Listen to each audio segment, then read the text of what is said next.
ஓம் சாந்தி. நான் இந்த சரீரம் என்ற கோவிலில் இரு புருவங்களுக்கு மத்தியில் சைத்தன்யமாக வீற்றிருக்கின்ற ஆத்மா. நான் என்னை சக்திசாலியாக ஆக்குவதற்காக இன்று பாப்தாதா கொடுத்த ஒவ்வொரு ஸ்வமானங்களையும் சிந்தனை செய்து பார்க்கின்றேன். நான் எப்படி தந்தை அபகாரிகள் மீதும் உபகாரம் செய்கிறாரோ அதே போல தந்தையை பின்பற்றுகின்ற ஆத்மா. நான் சுகமளிப்பவராக ஆகின்ற ஆத்மா. நான் இந்த தேகத்தை மறந்து கொண்டே செல்கின்ற ஆத்மா. நான் ஆத்ம உணர்வுடன் இருப்பதால் மிக மிக ஆன்மீக அன்பாக இருக்கின்ற ஆத்மா. நான் எப்போதும் அளவற்ற குஷியில் இருக்கின்ற ஆத்மா. நான் குணத்தை கிரகிக்கின்ற ஆத்மா. நான் ஒரு தந்தையை மட்டுமே நினைவு செய்கின்ற ஆத்மா. நான் பாக்கியசாலி ஆத்மா. நான் ஞானக்கடலான தந்தையிடம் ஞான ரத்தினங்களால் பையை நிரப்புவதற்காக சம்பாதிப்பதற்காக வந்திருக்கின்ற ஆத்மா. நான் தந்தையின் மூலமாக புருஷார்த்தம் செய்கின்ற ஆத்மா. நான் என்னை ஆத்மா என்று உணர்ந்து தேகத்தை மறந்து கொண்டே செல்கின்ற ஆத்மா. நான் உயிருடன் இருந்து கொண்டே இறந்த நிலையில் இருக்கின்ற ஆத்மா.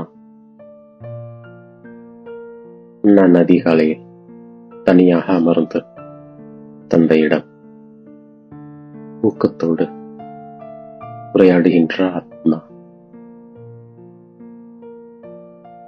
நான் இப்பொழுது தந்தையின் மடியில் வந்துவிட்ட ஆத்மா. தந்தை மிகவும் பிரியமானவர், மறைமுகமாக இருக்கின்றார். அதனால் நான் அவரோடு சொல்லில் அடங்காத அன்பு வைத்திருக்கின்ற ஆத்மா.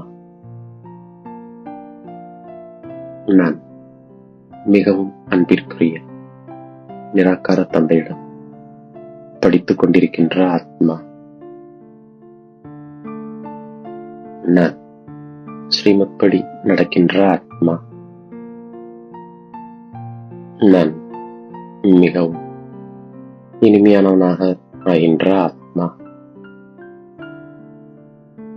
நான் தந்தையை நினைவு செய்து செய்து குறைகளை நீக்கிக் கொள்கின்ற ஆத்மா. நான் அனைவரையும் குணவான்களாக ஆக்குவதற்கான முயற்சி செய்கின்ற ஆத்மா. நான் அவகுணங்களை விடுத்து குணங்களை தாரணை செய்கின்ற ஆத்மா. நான் தந்தை மூலமாக உயர்ந்த அறிவாளியாக ஆகின்ற ஆத்மா. நான் சொர்க்கத்தின் அதிபதியாக ஆகின்ற ஆத்மா. நான் இந்த சங்கமேகத்தில் 21 பிறவிகள் எப்பொழுதும் மகிழ்ச்சியாக இருப்பதற்கான சத்துணவை பெறுகின்ற ஆத்மா. நான் தந்தையின் ஸ்ரீமத் படி உபச்சாரம் செய்கின்ற ஆத்மா. நான் மன்மனா பவ மத்தியாஜித் பவ என்ற 2 சத்துணவை பெறுகின்ற ஆத்மா.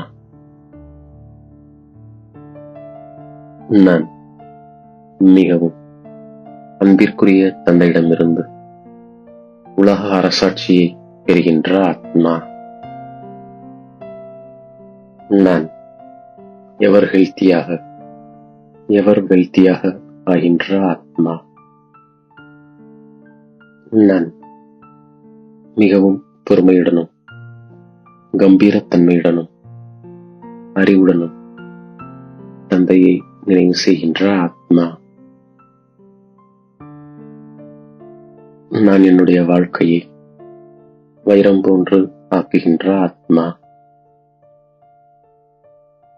நான் தந்தையினுடைய செய்தியை அனைவருக்கும் சேர்க்கின்ற ஆத்மா. நான் மிக உயர்ந்த சேவை செய்கின்ற ஆத்மா. நான் பற்றிலிருந்து விடுபட்ட ஆத்மா. நான் தந்தையிடமிருந்து ஏராளமான ஞான செல்வத்தின் பொக்கிஷத்தை பெற்றுக் கொண்டிருக்கின்ற ஆத்மா. நான் தூய்மையாக இருந்து மற்றவர்களை தூய்மையாக ஆக்குகின்ற ஆத்மா. நான் யோகியாக ஆகி மற்றவர்களையும் ஆக்குவதற்கான ஆர்வம் கொண்டிருக்கின்ற ஆத்மா. நான் ஆத்ம உணர்விலிருந்து உண்மையான வைரமாக ஆகின்ற ஆத்மா. நான் தந்தைக்கு சமமாக நிரகங்கரியாக ஆகி மிகவும் அன்புடன் அனைவருக்கும் சேவை செய்கின்ற ஆத்மா. நான் இந்த சங்கமத்தில் தந்தை மூலமாக கிடைத்திருக்கும் மகிழ்ச்சியின் சத்துணவை சாப்பிட்டுக் கொண்டும் மற்றவர்களுக்கு ஊட்டிக் கொண்டும் இருக்கின்ற ஆத்மா. நான் மிகவும் பொறுமையுடனும் கம்பீரத்தன்மையுடனும் அறிவுடனும் தந்தையை நினைவு செய்து என்னுடைய வாழ்க்கையை வைரம் போல ஆக்கிக் கொள்கின்ற ஆத்மா. நான் ஆசைகளை ஆசையற்றவதாக மாற்றக்கூடிய சக்தி சுரூப ஆத்மா. நான் ஆசையற்றவனாக ஆகி மாயாவின் தடைகளை வெல்கின்ற ஆத்மா. நான் சக்தி சுரூபத்தை தாரணை செய்து தடைகளை வென்றவனாக ஆகிவிடுகின்ற ஆத்மா. நான் கருணையும் ஆசையற்றவராகவும் பற்றற்றவராகவும் இருக்கின்ற ஆத்மா. நான் இப்பொழுது கடைசி பிறவியில் இருக்கின்ற ஆத்மா. நான் பரமாத்மாவின் நினைவு என்ற அக்னி மூலமாக விகாரங்களை சாம்பலாக்குகின்ற ஆத்மா. நான் தந்தையின் ஞானத்தின் மூலம் கர்ம பந்தனத்திலிருந்து விடுபடுகின்ற ஆத்மா. நான் நடந்தாலும் சென்றாலும் சர்வசக்திவான் தந்தையை நினைவு செய்கின்ற ஆத்மா. நான் படிப்பின் மூலமா வருங்கால பல பிறவிகளுக்கான சுகத்தின் பிராப்தியை அமைத்துக் கொள்கின்ற ஆத்மா. நான் முதல் இடை கடை பற்றிய ஞானத்தை தெரிந்து தேவதையாக ஆகின்ற ஆத்மா. நான் பரமாத்மாவின் கையை பிடித்துக் கொண்டு என்னுடைய வாழ்க்கை என்ற படகை கரை சேர்த்து விடுகின்ற ஆத்மா. நான் அபபவித்ரத்தாவின் விதையை கூட அழித்துவிட்டு சம்பூர்ண தூய்மையானவனாக ஆகின்ற ஆத்மா. இவ்வாறாக இன்று தாத்தா கொடுத்த ஒவ்வொரு சமானங்களையும் நான் புத்தி என்ற பையில் சேமித்துக் கொண்டு அதை நாள் முழுவதும் ஒவ்வொரு காரியத்திற்கேற்ப பயன்படுத்தி வெற்றி மூர்த்தியாக ஆகின்றேன். மேலும் தாயும் தந்தையும் ஆகிய தாதாவிற்கு என்னுடைய கோடான கோடி நன்றியை மனதார சமர்ப்பிக்கின்றேன். ஓம் சாந்தி.